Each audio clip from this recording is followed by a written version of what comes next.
vous bénisse tous, vous qui nous suivez de partout. Ici, nous sommes en direct avec la chaîne Étendard du Midi, dont le responsable, c'est le docteur King, que vous connaissez très bien.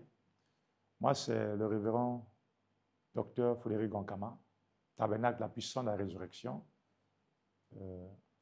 Je viens de Brazzaville, là où se trouve l'église, et j'ai aussi une église aussi à Pointe-Noire, à Siafoumou, gérée par mon fils Joseph Talansi. Alors, je viens ce matin vous parler un peu du voile du réveil, parce que ce sujet a été un tabou pour beaucoup, mais c'est parce qu'on ne prenait pas du temps à creuser un peu dans la parole et à sonder les Écritures. Nous avons commis pour la plupart des erreurs que Lot avait commises, à savoir, au lieu de suivre le mouvement du soleil, il suivait beaucoup plus le luxe, le confort et beaucoup de choses. Par contre, son oncle Abraham n'était pas du même genre. Lui, il suivait le mouvement du soleil. Donc, il savait que Dieu est dans la nature et le soleil représente Dieu. Et en sondant la parole, je me suis rendu compte que ce qui s'est fait avec Abraham et Lot, le prophète vient confirmer que c'est la même chose qui doit se faire aujourd'hui. Vous savez, les natures, nous qui sommes croyants du message, on avait cette maladie un peu de se focaliser un peu beaucoup dans la connaissance de la parole, la littérature et tout. C'est aussi de cette manière que j'ai commencé mon ministère. Bien qu'ayant écouté Dieu parler, j'ai commencé l'église. Avec le ministère de docteur que j'avais, je me focalisais beaucoup plus dans les enseignements. Et arrivé un peu en 2027, je vais faire une vision où je vais rencontrer Dieu, comme Moïse sur la montagne. Et dans cette vision, Dieu me donne des choses. Et il me dit que ce que je te donne, c'est pour aider tes frères, tes serviteurs, les prédicateurs. C'est comme ça qu'il m'avait dit ça. Bon, au départ, on ne comprenait pas de quoi il s'agissait-il. Et lorsqu'on a avancé un peu, nous arrivons en 2012, c'est là où la colonne de feu nous a visités de façon un peu claire. La colonne de feu en plein jour de dimanche, pendant que je sortais pour prêcher le peuple de Dieu. Et j'avais médité toute la nuit pour prêcher sur un sermon intitulé le témoignage d'un vrai témoin. Alors, pendant que je me préparais depuis la maison toute la nuit, je ne savais pas ce que Dieu préparait comme surprise pour toute l'église. Le matin, la sœur qui est venue pour nettoyer l'église, on nettoie l'église, constate que sur la photo de Jésus Hoffman, qui est dans l'église, il y a le feu qui tournait, et cela lui a fait un peu peur. Et la sœur a eu peur, elle a vite fini son travail, elle est repartie à la maison, attendant que l'heure de la prière arrive pour tout le monde et revenir, parce qu'elle était seule dans l'église. Alors, du coup, en revenant à l'église, pendant que les gens ont commencé à chanter, le conducteur de chant était à la chair, la même chose est descendue, la sœur était en esprit, mais les gens ne se rendaient pas compte de ce qu'elle disait. Alors, il a fallu que le conducteur de chant arrête de chanter, que je sorte du bureau pour ouvrir la Bible et commencer à parler au peuple de Dieu. C'est alors qu'en montant à la chair, à l'estrade pour chercher à ouvrir la Bible, que le Saint-Esprit dans cette sœur, alors m'arrête devant tout le monde. Il dit, mon serviteur, j'ai beaucoup de choses à dire à mon peuple, tu as trop parlé, ils n'ont pas écouté, c'est à moi de parler maintenant. Donc, tu dois attendre que je les parle d'abord. Et toi, tu vas prêcher à 12 heures. Alors, imaginez-vous un peu, nous sommes 10 heures forts. C'est une femme qui se lève pour m'arrêter, moi, un pasteur. Vous savez, chez nous, dans le message, ce n'est pas facile pour accepter ça. Alors, c'est comme si Dieu a capté mon esprit, ma pensée, ou la pensée de tout le monde qui était dans la salle. Alors, c'est par là que le Saint-Esprit, par la sœur, va nous défier tous. Disons que si vous doutez que c'est moi qui parle, alors prenez vos appareils, vos caméras, filmez la photo qui est dans votre église de Jésus Hoffman. Si vous ne voyez pas le feu sur cette photo, alors ce n'est pas moi qui parle. Et du coup, tout le monde a pris ses appareils. Moi, j'étais à la chair, on était de regarder comment tout le monde filmait. Et comment le feu tournait, les gens jetaient les enfants, les hommes tombaient par terre, les gens criaient le feu et tout. Alors, pendant que le spectacle était là, Dieu s'est mis à parler et à me dire, à me révéler maintenant ma véritable identité, mon vrai ministère. Il dit, tu es trop focalisé dans les Écritures, ton ministère, ce n'est pas seulement ça, c'est d'aller démontrer la parole, gagner les âmes, parce que moi, je viens bientôt. Alors, à compter d'aujourd'hui, toi, tu dois commencer des grandes réunions pour gagner les âmes et les amener. OK? Et à la fin, quand l'Esprit s'est arrêté de parler à cette sœur, et nous avons tous regardé les montres, il faisait 12 heures, et puis la prédication ce jour-là a commencé à 12 heures. Ce qui fait qu'aujourd'hui, nous avons tout un flume, tout un flume de la colonne de feu, là où le feu est en train de tourner, de faire des mouvements, de se couper en plusieurs morceaux pendant plus d'1 heure. Alors, à partir de là, c'est là que les choses ont commencé à beaucoup changer dans mon ministère. Alors, certains enseignements, j'ai commencé à les recevoir comme si quelqu'un me parlait comme ça. Et c'est à partir de 2013 que nous avons commencé des réunions publiques, des campagnes d'évangélisation et tout. Et depuis ce jour-là, si on peut dépasser ces 1 année, sinon, chaque année presque, nous faisons des réunions évangéliques et un peu de grande envergure. Et le Saint-Esprit a commencé à ouvrir un tableau qui n'était pas dans ma pensée, et qui n'était pas dans mon esprit. Et même depuis que j'avais cru, je n'avais jamais su la parole dans cet angle-là. Le Saint-Esprit va me conduire dans un angle du voyage du réveil. Comme vous voyez le livre, le voyage du réveil. Avant d'écrire ce livre-là, le Saint-Esprit m'a conduit à prêcher sur un enseignement qui a pris plus de 8 à 9 mois sur le voyage du réveil.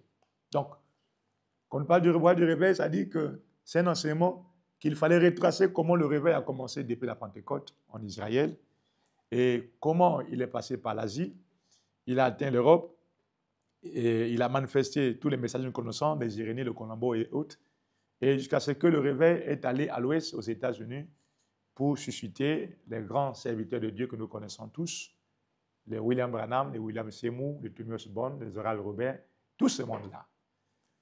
Vous savez, dans le passé, on avait la vision que tout s'était arrêté à l'ouest avec les Américains.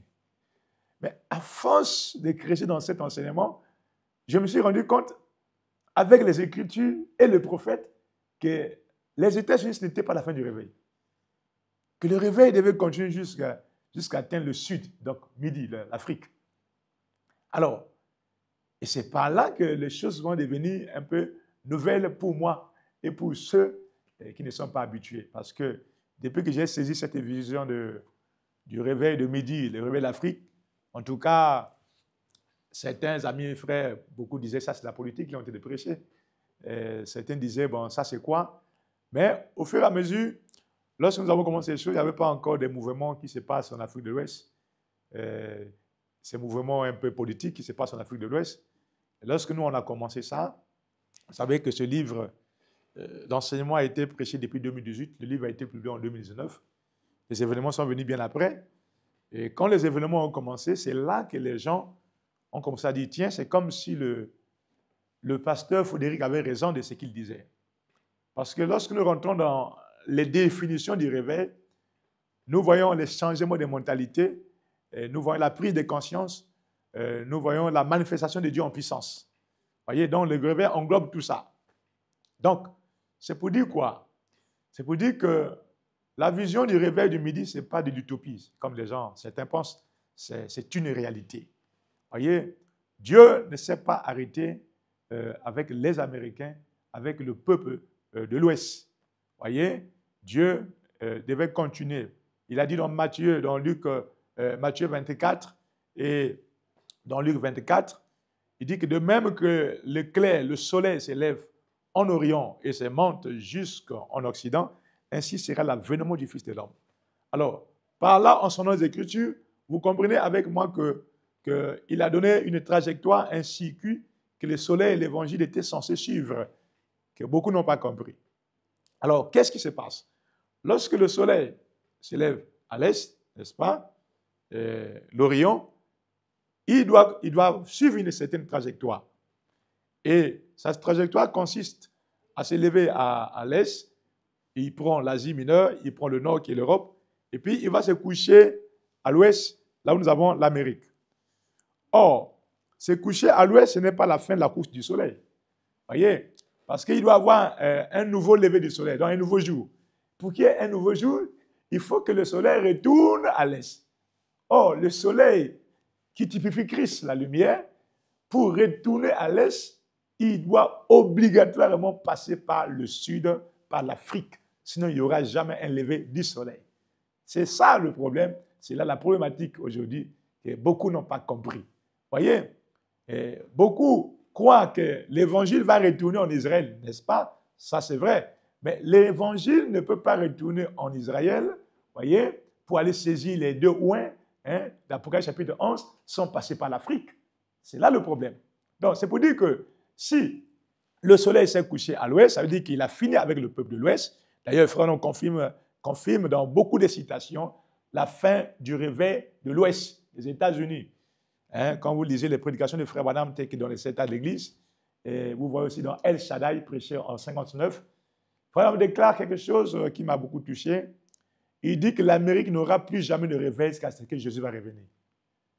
Voyez-vous, il dit l'Amérique, donc son pays à lui, n'aura plus jamais de réveil jusqu'à ce que Jésus va revenir chercher l'épouse. Il dit dans cette même citation, dans cette déclaration, il dit que Dieu s'est tourné vers d'autres pays. Amen. Voyez-vous? Alors, Dieu s'est tourné vers d'autres pays, mais il s'agit de quels? Parce que le soleil, dans son mouvement, il ne recule pas en arrière. Non, il est censé suivre sa trajectoire jusqu'à atteindre le dernier point et puis réapparaître là où il s'est levé. Voilà. Donc, si la lumière, le soleil, Christ, cette grande onction a quitté l'Ouest, ça veut dire qu'obligatoirement, il doit être en Afrique aujourd'hui. Voyez? Et une fois qu'il aura fini avec les Africains, c'est là où il va retourner en Israël pour aller saisir, comme nous le connaissons, les deux ouins d'Apocalypse chapitre 11, Élie et Moïse, qui vont manifester de nouveau le réveil en Israël, qui va sauver les 144 000 Juifs. Donc, pour ce qui est d'aujourd'hui, alors, le réveil est en Afrique. Voyez, pour savoir que le réveil est en Afrique, il faut seulement observer ce qui se passe dans nos églises. Voyez? D'ailleurs, dans le message, lorsqu'on regarde le nombre de croyants, les grandes églises, vous les trouvez en Afrique. Vous comprenez? Vous les trouvez en Afrique. Lorsqu'on regarde les grands chantres, les musiciens, vous les trouvez en Afrique. Lorsqu'on regarde les grands prédicateurs du message du temps de la fin, qui sont vraiment loin, les grands enseignants, vous les trouvez maintenant en Afrique. Et c'est aussi de part et d'autre, parce que les réveils sont toujours jumeaux, dit le frère Branham. Il y a d'un côté, nous avons le réveil du plein évangile, et de l'autre côté, nous avons le réveil pentecôtiste. Et c'est comme ça que ça s'est passé avec les Américains. Il y avait d'un côté le mouvement pentecôtiste qui avait le réveil, et de l'autre côté, il y avait aussi le mouvement du plein évangile qui avait aussi son réveil à lui. Donc les réveils sont toujours jumeaux. Et lorsque nous arrivons en Afrique, c'est la même chose. Comme vous observez nos églises du message, vous observez nos églises de frères pentecôtistes, vous sentez que le réveil est vraiment en Afrique et vous voyez comment ce réveil est en train d'apporter de grands changements, est en train de bénir les gens, est en train de croître nos églises. Voyez? Alors, ce qui ne se faisait pas hier. C'est pour dire quoi? C'est pour dire que Dieu se trouve maintenant du côté de l'Afrique aujourd'hui. Maintenant, s'il vous arrive de chercher à voyager, aller en Israël, aller aux États-Unis ou en France, ce n'est pas mauvais.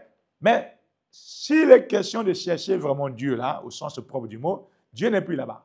Parce que lorsque le soleil quitte un point géographique donné, par exemple l'Est, cet endroit devient Ichabod, et c'est là que l'obscurité s'installe et les gens commencent à croire n'importe quoi.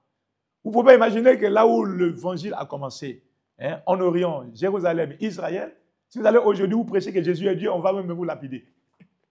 Alors que c'est là-bas que l'histoire a commencé. Les baptêmes au nom de Jésus ont commencé. La divinité au nom de Jésus. Tout ça, les prières, ça a commencé là-bas. Mais aujourd'hui, si vous allez là-bas, c'est-à-dire ce peuple ne reconnaît plus celui-là. Qu'est-ce qui fait ça? C'est le déplacement du soleil. C'est quand la lumière quitte, Christ, la divinité quitte un endroit, cet endroit se plonge automatiquement dans l'obscurité. De même, lorsque cette lumière a quitté l'Orient, donc Israël, l'Asie mineure, les Éphèses, tout ce que nous connaissons des Simines, est allé en Europe. Voyez, il y a eu un réveil en France qui s'est manifesté 2 fois. Il y a eu un réveil en Angleterre qui s'est manifesté 2 fois. Il y a eu un réveil en Allemagne jusqu'au pays de Galles. Pendant que le réveil et le soleil étaient là-bas au nord, la lumière était au nord, tous ces gens avaient une bonne croyance de la parole. Vous voyez les gens vivaient la parole, il y avait des églises de sainteté dignes de ce nom, il y avait le surnaturel, vous voyez, vous sentez qu'il y avait le sérieux. Mais lorsque le soleil, Christ a quitté le nord, l'Europe, est allé à l'ouest, au continent américain, c'est là que les églises du nord de l'Europe ont commencé à perdre leur éclat spirituel. Vous voyez? Et c'est là où le péché a commencé à rentrer. Ils ont commencé à tolérer des choses qu'eux, ils critiquaient avant, des choses qu'eux, ils condamnaient. Par exemple, en France, les années 50, les années 40, une femme qui met un pantalon, automatiquement, on la prend, on la jette en prison. C'était interdit. Il y avait des lois qui interdisaient aux femmes de mettre les pantalons. Alors, les femmes prêchaient n'en parlant même pas. C'était des choses qu'ils ne croyaient pas parce qu'ils s'en tenaient à la Bible. Mais lorsque le soleil est parti, Christ est parti, l'obscurité, le péché est rentré sous forme du droit de l'homme et tout ce que vous connaissez. Alors, voilà, c'est là où l'église du nord de l'Europe a commencé à décliner. Pendant ce temps, l'église de l'ouest commençait à briller de plus en plus. L'église de l'Amérique a commencé à briller de plus en plus. Et cela a manifesté des grands serviteurs de Dieu, comme le William Branham, le William Seymour. Et d'ailleurs, on a vu comment la Pentecôte, le même Saint-Esprit qui était descendu à la Pentecôte, voyez, en Israël, est descendu en 1906 dans la rue Azusa en Californie et avec comme meneur de ce réveil William Seymour. Et lorsque le réveil de William Seymour a commencé à décliner, Dieu, pour sauver ce mouvement, comme il en a fait pour le réveil d'Israël, il envoie un grand homme de Dieu, William Branham, avec un message puissant, avec un don puissant, des dons puissants de guérison et des visions pour venir sauver ce mouvement pentecôtiste, ce mouvement de réveil qui avait commencé au niveau des États-Unis. Vous voyez, et cela a permis qu'il y ait deux courants de réveil aux États-Unis, le plein évangile et le mouvement pentecôtiste. Et c'est ce même mouvement-là, ces deux mouvements-là, qui sont descendus en Afrique pour manifester le réveil du plein évangile et le réveil pentecôtiste. C'est pourquoi nous avons les assemblées du message qui prônent le réveil du midi et nous avons aussi les assemblées pentecôtistes dont certains aussi croient aussi la même chose. Parce qu'aujourd'hui, il est question non seulement de soutenir ce réveil par des écritures, mais il est aussi question de prouver aux gens que le réveil, c'est tout de notre côté. Le réveil est maintenant en Afrique. Voyez-vous? Donc, c'est par là que lorsque nous, on a commencé à soutenir, à parler ces choses à Brazzaville, et que un bien-aimé m'a parlé du pasteur, le docteur King, que lui aussi, il croit les mêmes choses. Alors, j'étais étonné de savoir que quand Dieu veut créer un mouvement, il crée une équipe. Vous voyez, Dieu ne manque pas de témoins partout. Moi, je me disais que j'étais seul à Brazzaville, disons même au Congo, avoir une telle vision des choses, le réveil de midi, tout ça. Alors, je me suis rendu compte que Dieu a des témoins partout. Lorsqu'il veut créer un mouvement, il veut accomplir quelque chose, il suscite ça, il met ça dans le cœur de tout le monde, ceux qui sont connectés, bien sûr, et pour que ensemble, ils forment une équipe qui va faire front au diable pour vraiment aider les enfants de Dieu et pour que la chose puisse se répandre partout. Parce que seul, vous ne pouvez pas faire le travail qu'il faut. Lorsqu'il est question d'une équipe, c'est là où ça devient maintenant très sérieux. Vous savez, le diable a une équipe. C'est ça qui fait sa force. Mais nous, lorsque nous fonctionnons en singleton, voyez, comme un électron célibataire, c'est ça qui fait notre faiblesse. Alors, aujourd'hui, nous avons des bien-aimés et des frères qui sont maintenant dans la vision, qui croient la même chose. Voyez, moi, ce qui m'a réjoui beaucoup, c'est quand j'apprends qu'il y a un docteur King qui est là, qui est dans ces choses-là depuis un certain temps. Alors, j'ai dit, tiens, Dieu soit loué. Alors, comment ne pas faire équipe avec des gens qui croient la même chose que vous? Voyez? Et on nous dit quelque part que l'union fait la force. L'union fait la force. Alors, comme la vision, c'est le réveil, et que nous croyons les mêmes choses, pourquoi ne pas faire équipe pour faire face au monde des ténèbres, au camp de Satan? Et voilà, c'est ça qui a fait qu'aujourd'hui, là, je me retrouve devant vous dans les temps d'art du midi, la chaîne du docteur. Chaîne du docteur. Non pas parce que je l'avais écouté, non. Vous savez, il y a une profondeur qui appelle la profondeur. Certains pourront dire, mais non, c'est comme si je suivais ces enseignements. Moi, je suis là dans les réseaux sociaux. Souvent, c'est les enfants qui manipulent mes téléphones. Vous voyez, je suis rare dans les réseaux sociaux. Mais pour moi, la vision, l'enseignement sur le réveil du midi m'a été révélé. Ça m'a été révélé. Dieu m'a dit, prêche sur l'enseignement sur le voyage. En rentrant dans cet enseignement-là, c'est là où les choses se sont développées d'une manière où je ne m'attendais pas. Et du coup, quand j'apprends qu'il y a un frère aussi à Pointe-Noire qui prêche les mêmes choses, je me dis, ah voilà, c'était Dieu, c'est une confirmation de ce que je crois. Alors, pourquoi ne pas faire équipe avec des gens qui croient comme vous? Voyez, parce qu'on dit que deux personnes ne peuvent pas faire marche ensemble s'ils ne s'accordent pas, s'il n'y a pas un point qui les unit. Donc, voilà le grand problème aujourd'hui là. Donc, c'est pour dire que je suis vraiment ravi d'avoir des frères, d'avoir des amis dans le camp qui croient les mêmes choses que moi et qui voient la même chose. Et nous sommes là pour défendre ce réveil-là. Voyez, nous allons le défendre avec les moyens que Dieu nous a donnés, que ce soit l'argent, que ce soit les dons que Dieu a donnés, les talents que Dieu nous a donnés. Voyez, c'est pourquoi j'invite aussi tout le monde, vous qui croyez dans ce réveil, voyez, de mettre au service de Dieu tout ce qu'il faut pour que ce mouvement aille de loin. Vous savez, lorsque les Américains ont su que Branham était une bénédiction pour eux, que le Thomas Osborne était une bénédiction pour eux, les hommes d'affaires chrétiens américains se sont assemblés autour de ces gens-là pour soutenir ce mouvement-là, pour organiser des réunions, pour que le mouvement de réveil des États-Unis aille loin. Et c'est ça qui a permis à Frère Branham de faire cette fois le tour du monde et aux autres, les Thomas Osborne, de faire le tour du monde. Voyez? Alors, maintenant que la chose est de notre côté, nous, Africains, nous, peuples africains, aujourd'hui, il n'est plus question de voir une église, non, il est question de l'Afrique. C'est l'Afrique que nous voulons défendre aujourd'hui. Là. Voyez, c'est le réveil de l'Afrique. Donc, ceci concerne tous les Africains. Les Africains qui croient que vraiment c'est l'heure, c'est notre temps maintenant de manifester Dieu. Voyez, moi je pense qu'il est de votre devoir, de votre intérêt de soutenir ce mouvement-là. Hein, parce que là-dedans, nous allons faire un programme avec le Dr King et les autres. On va voir comment organiser des réunions. Ça ne sera plus que des enseignements. Non, nous, on va passer à une vitesse supérieure. Ça ne sera plus que les enseignements. On a trop enseigné. Peut-être que chez moi, à l'église, là-bas, je viens de sortir d'un enseignement de 7 semaines. Donc, voire 45, 49 jours, où j'ai prêché sur le grand circuit de l'onction. Voyez? Et dans cet enseignement, j'ai montré au peuple comment l'onction descend dans un âge et comment cette onction se divise et descend jusqu'au plus petit. Voyez? Et cette partie de l'enseignement que j'ai donné, c'est pour compléter ce livre-là, voyez, du réveil, parce que bientôt, vous aurez le deuxième volume de ce livre-là. Et dans le deuxième volume, ce qui va faire la différence, c'est que je vais ajouter la partie de l'enseignement que je viens de donner sur le grand circuit d'onction.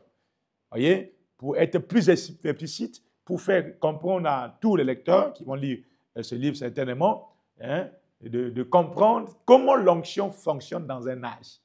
Dieu n'agit pas dans l'air comme ça, non. Regardez, lorsque l'onction est descendue à la Pentecôte, Dieu a oint le premier groupe des gens. Et dans ce premier groupe des gens, il y avait un leader. L'homme qui avait les clés, c'était Pierre. Voyez?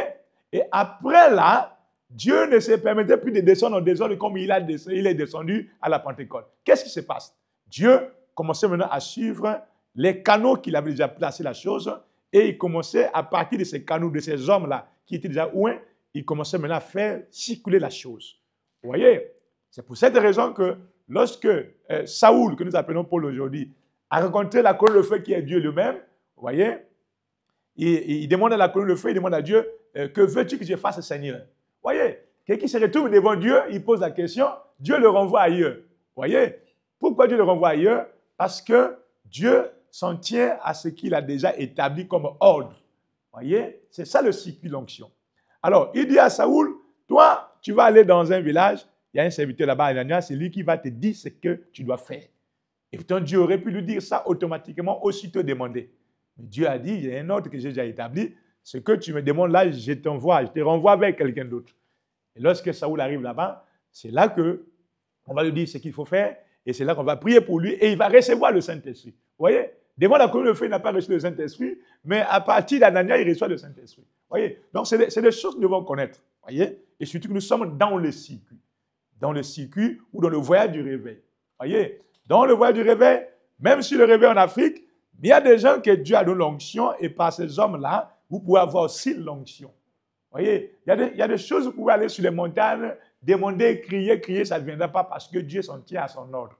Voyez? Et nous sommes là avec tous ces manuels, ces enseignements-là, pour essayer de vous aider parce que le réveil de l'épouse, hein, surtout l'épouse du Congo, ça ne sera pas seulement un réveil faya des montagnes, non. C'est aussi un réveil que je dirais, un réveil qui va fonctionner avec deux piliers, à savoir les enseignements, la connaissance, d'abord la parole, et puis il y a le surnaturel. Voyez, parce qu'il est écrit quelque part que mon peuple périt par manque de connaissance. Voyez, donc la connaissance est pour nous comme le premier pilier de ce réveil.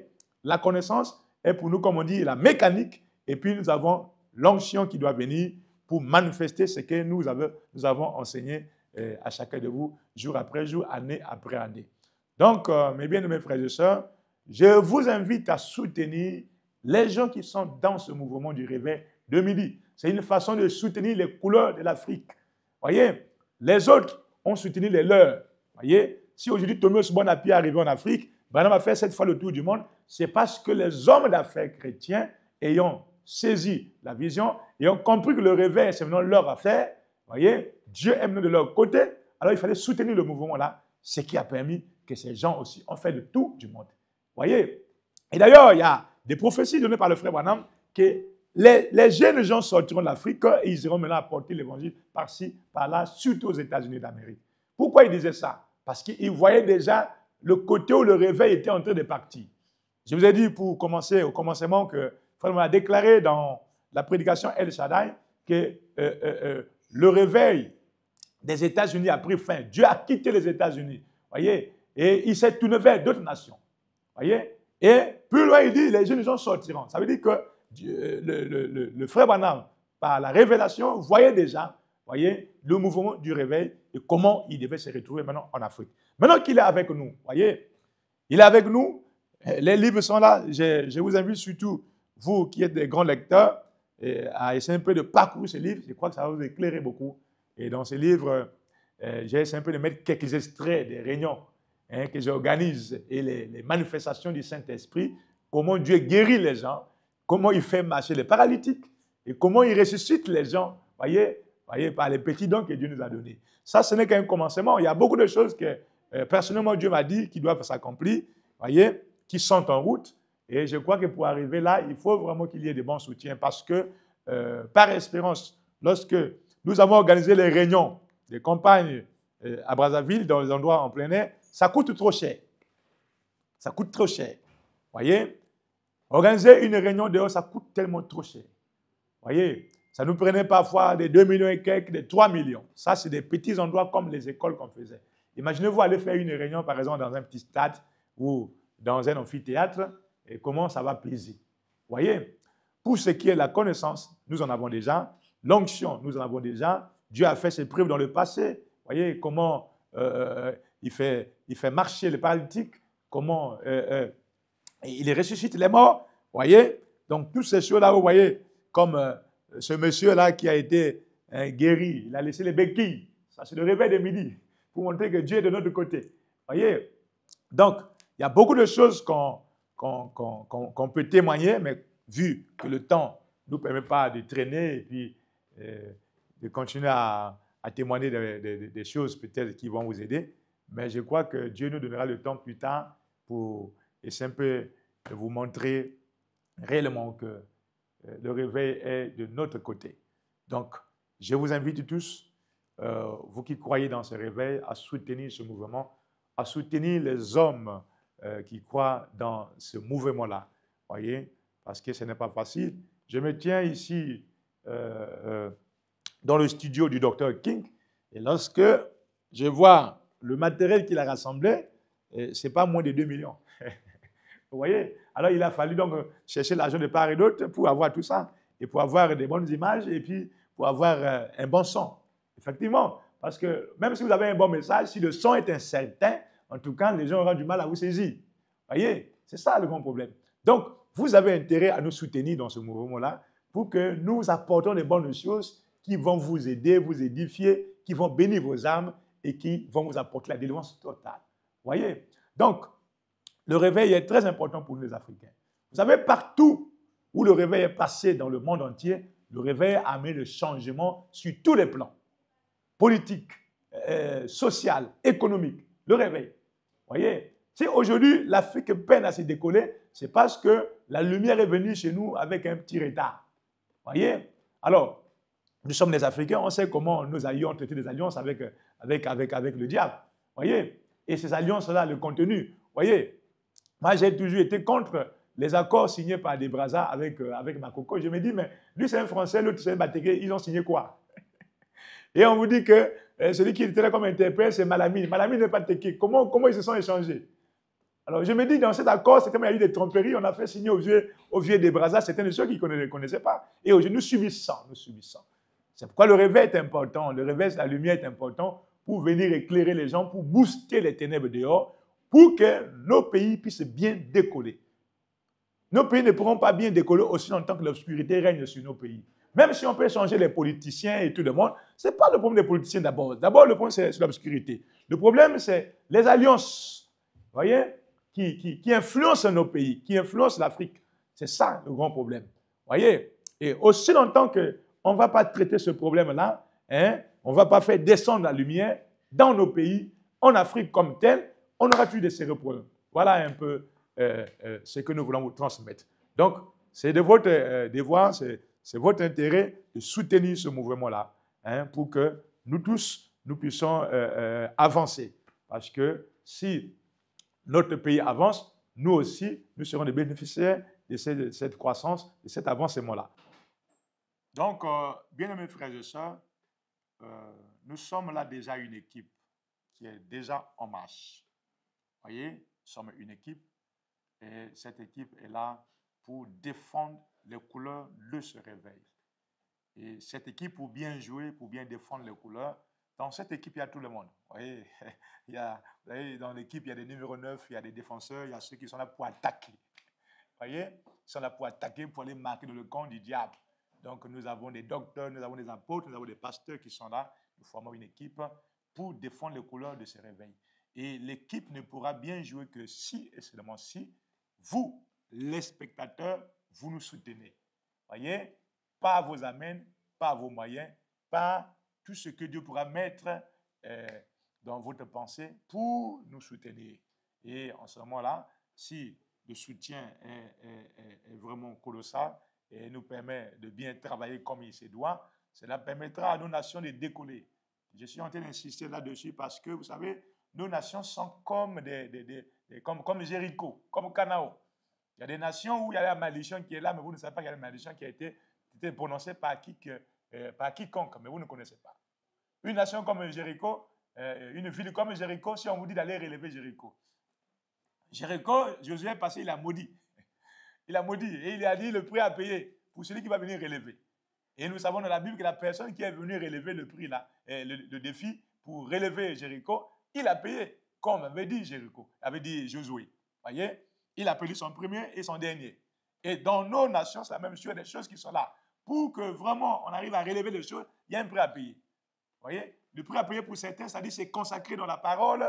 Voyez, c'est un peu vraiment de création en profondeur, des jeûnes et prières et tout. Et cela demande un bon soutien. Voilà un peu, que Dieu vous bénisse tous.